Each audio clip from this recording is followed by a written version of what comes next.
Welcome. This is the Hot Coffee Investor doing another update video. Today is 5/6/2024. Already made my trade today. SPY calls June 21st, 520 strike price. Made 173.07 on that trade. Account value was at over 19,000, but now after transferring money out and into my Roth, because I'm always trying to fund my Roth, sitting at 18,906, which is still higher than it was at the close on Friday. The Snap shares did get called away, and I sold the other 11 at a higher price compared to what the shares got called away at. I will add back into that if it drops back to around 11 to 12.50. It depends how much movement there is.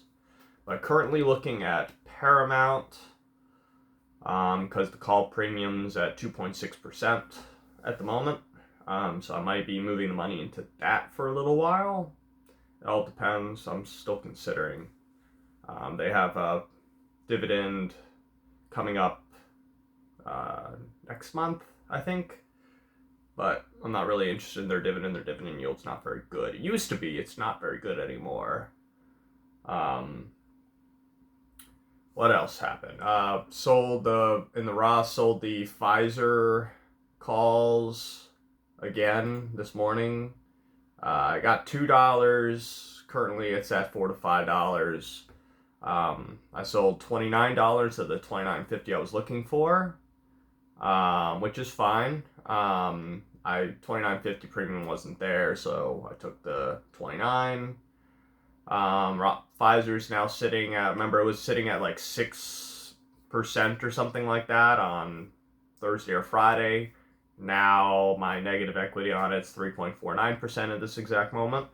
I'm assuming that's going to continue going down because it's still trending up overall. So yes, Friday went down as I expected. I was able to close out that covered call position without losing any shares, and still moving forward on it. As far as the brokerage account, Intel's dividend execution date was today. That's going to pay about $32 June 1st. The yield on that's hot garbage, 1.62%, but it is dividend, so I'll take it. Even with that dividend, the stock is up 1.06% at this moment, so it's not really affected by the dividend at all. I sold $33 calls expiring this Friday on that for $5 on Friday. Currently, it's still about the same. Bids $4 on the contract. Ask is $5, so it hasn't really changed even though the stock is higher. So I'm not going to complain about that. I don't think it's going to hit $33 by Friday. It may hit $33 if NVIDIA's earnings come in well and Intel gets a boost from that. But it may not get any boost at all because their earnings were pretty bad. Let's be real about it. What else is there? I think it's overall, there's really not much news other than jobless claims coming out this week. So there's really not too much in the way of catalysts other than earnings themselves. And we don't have any big earnings as far as I know. We have a couple, but nothing that's really going to move markets too much. So it's overall, it could be a fairly continuation bullish week. I feel it's going to be an easy week of trading. Today was pretty easy. Could have made the 250 I wanted to make, but made 173, which is acceptable. Any money is good money, isn't it? So I did buy one more contract of Tesla 120 puts. I'm just adding to it whenever I make money until I'm eventually right and I'll get out of the trade. So now we have 11. I have 11. Average is 74 cents. Is currently sitting between 22 and 23 cents. So it just keeps trickling down, and eventually, as I add, I keep saying we, I don't know why. As I add, I'll be right. There's really no reason for it to be up with the earnings that it had, and I don't think, Elon Musk is famous. Don't sue me, Elon. Elon Musk is famous for promising the world, and then that world is, and he promises it here, and then it ends up coming much later. So I think that's what's going to happen with this Model 2, which I thought was just going to be Robotaxi, but apparently he's going to sell the Model 2. But he's saying 2025. Cybertruck was supposed to come out a long time ago, and look at that. So, and it was also a new chassis, and we don't even know what the Model 2 is going to look like. So, 2025, they haven't shown it. So maybe they'll show it this year. I might be wrong, but even still, how long did it take for the Cybertruck to reach production? Though I am impressed, it still looked very much like its prototype. So there's that. Even though it's got a ton of problems, but I'm sure they'll work through them. So I'm still buying those puts. That's not going to change. Tomorrow is going to be more SPY calls at a certain point in time. It'll probably dip like it did today at the open, from the open, even though it was higher for the day. It's been doing that every day. It dips at the open, and that's usually when I start building my position, and then I'll wait for it to move up, which it does, because there's really no catalyst for it to move down at the moment, unless something crazy happens.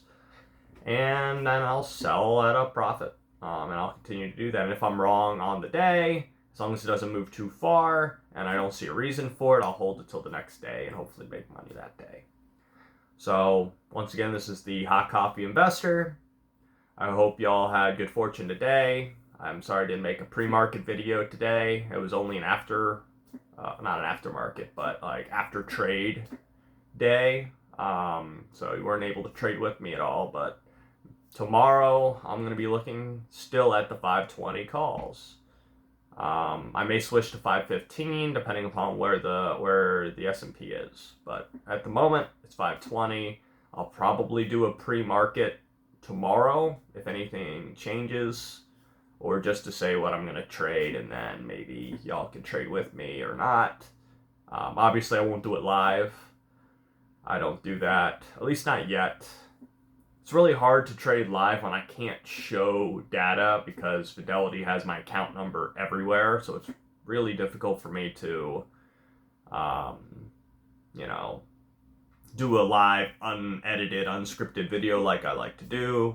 I don't edit my videos, so, I want everything to be as legitimate and spur of the moment as possible, so, I'm not reading a script or anything. That's why I'm looking around all over the place, because I'm looking at my screen here. I've got a screen here, got a big 46-inch screen there, and the data is just everywhere. So I have profits over here and live data over here. So if you see me looking left and right, that's because I'm looking at my screen to let you know what's going on. But it's really hard with Active Trader Pro to show the data without giving away my account numbers. Eventually, when I get better and I'm editing videos and stuff, although I like to do them live like this, unedited and unscripted, I'll be able to do that without giving away, that information. So once again, this is the Hot Coffee Investor, and I'll see you tomorrow. Have a good one.